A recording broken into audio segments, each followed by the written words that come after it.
All right, my man. UFC 172. I tell you what, man. I'm kind of really pumped up for UFC 172. Um, this co-main event, uh, Phil Davis and Anthony Johnson. I think this is going to be fire, man, because you got two young, athletic African American fighters. They're both explosive. They both got good power, good striking. Both of them are very good at wrestling. I would have to give Phil Davis. I think he has more accomplishments in wrestling, from what I know. You might know more about that, but from what I know, I think he has like just more, accomplishments as far as like, I think he's like a four-time All-American, something like that. Oh yeah, oh yeah. Phil Davis, yeah, is a decorated wrestling champion. Yeah, pretty impressive. And Anthony Johnson, this dude is he's on a tear right now. 6-fight winning streak. Been knocking dudes out left and right. This is going to be one hell of a co-main event, man. Now, as far as when this fight actually got made, I was actually kind of surprised because I never saw it coming. Because we know the story behind, Anthony Johnson got cut back to the minor leagues due to, issues making weight. So, Right. what do you think of this fight, man? I'm excited for this fight. I think a lot of people are excited for this fight. This is an excellent matchup.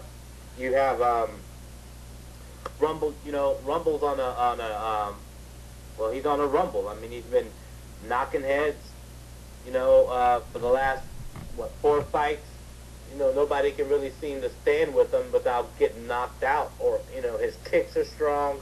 He's finally settled into a weight division that he doesn't have to struggle to make the weight. So he's kind of he's comfortable at light heavy. Right. Phil Davis. I mean, Phil Davis is. It's hard to deny Phil Davis's accomplishments in mixed martial arts. I think he was kind of slept on in the sense that he's not one of those. That changed today though, and I will get to that. Okay. But Phil Davis isn't one of those guys who's been loud and gets on the microphone after every win calling out the champion. Yeah.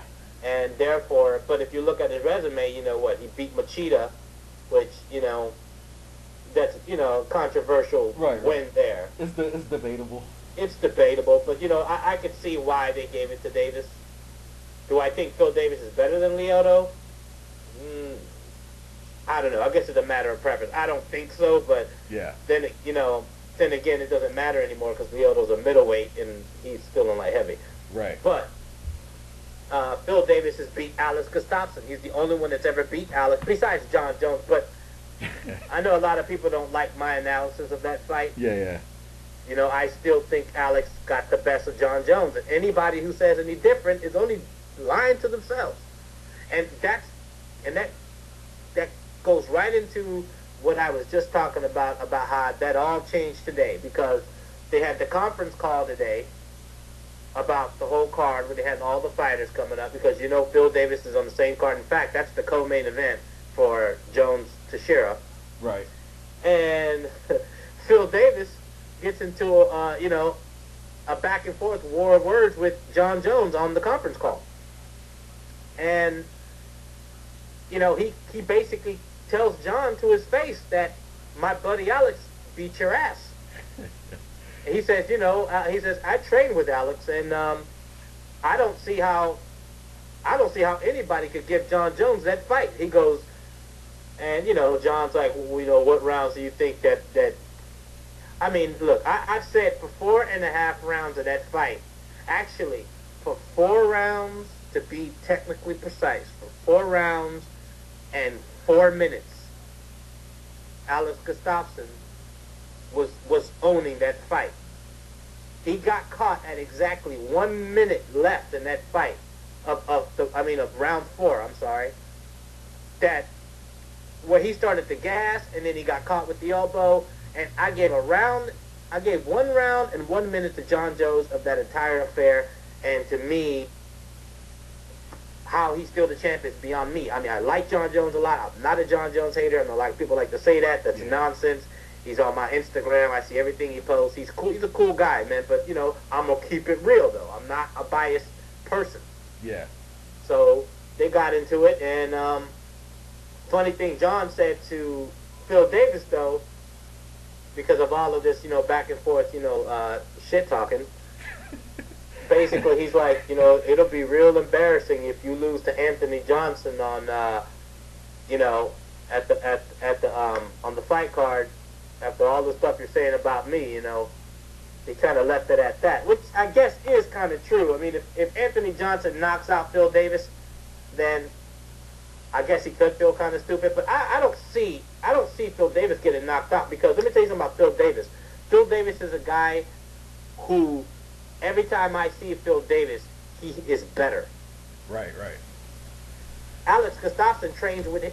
Alex Gustafsson trains with him because that's the only guy that ever beat him, and that was, you know, the hole in his game was his wrestling. Now look what he did to Jon Jones. I mean, that obviously is paid off. Yeah. But you know what, though? I think if Phil Davis wins and Jon Jones wins, I think eventually he's going to fight him, though. He has to. After look.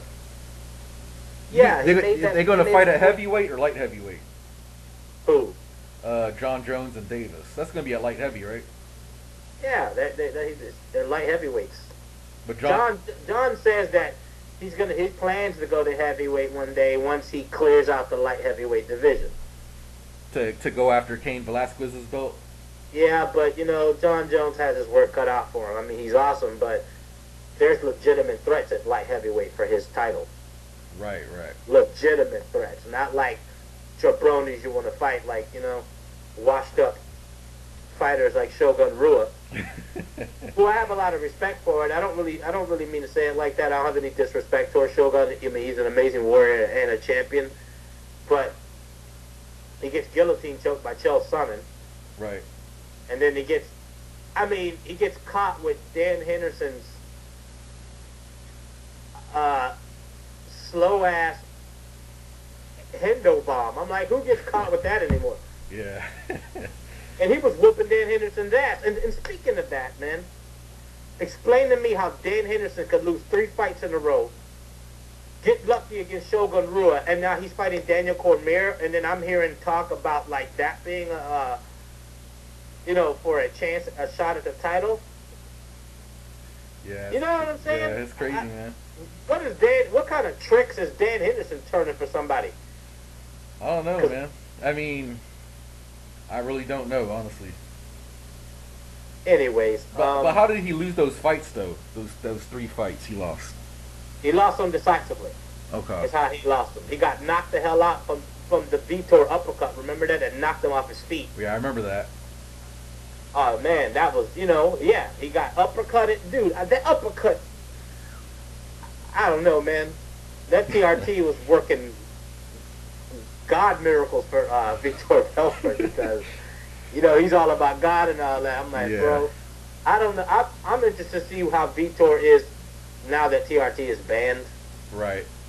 But all I know, as strong as he was, man, Dan Henderson had never been knocked out before that. That was his first time ever getting knocked out. He got knocked out, and then he lost. He kept losing decisions after that. Yeah, I remember. Before that, I'm sorry. Before that. So 2 decisions, a knockout, and then he gets lucky against Shogun. And Dana White cuts fighters for far less than that. I'm like, he has a soft spot for some guys, and then he holds other fighters like Jake Shields to this other standard. I mean, Jake Shields, you know, he might not be championship material in the UFC, but I don't know if he deserved to get cut, because there's guys that he beat that are still contending in the top 5. So I don't understand UFC's mentality when it comes to stuff like that. I do think that, you know, if it's a sport, and it's a sport based off of rankings and a point system like CompuStat, and that's, you know, where it's judging like boxing, then it needs to be respected, because I don't think that CompuStrike is respected enough in mixed martial arts. Yeah, I'm not really too familiar with that, that judging system. But I guess, Well, it's pretty self-explanatory. I mean, significant strikes, total strikes, takedowns. You know what I'm saying? but the takedowns is worth the most, right? Am I right? Man, that's all myth. I mean, it's all supposed to be relative to what how much, who who did more damage or who was more successful in what they were doing. I mean, you can take a guy down and get nowhere with your ground game, Yeah.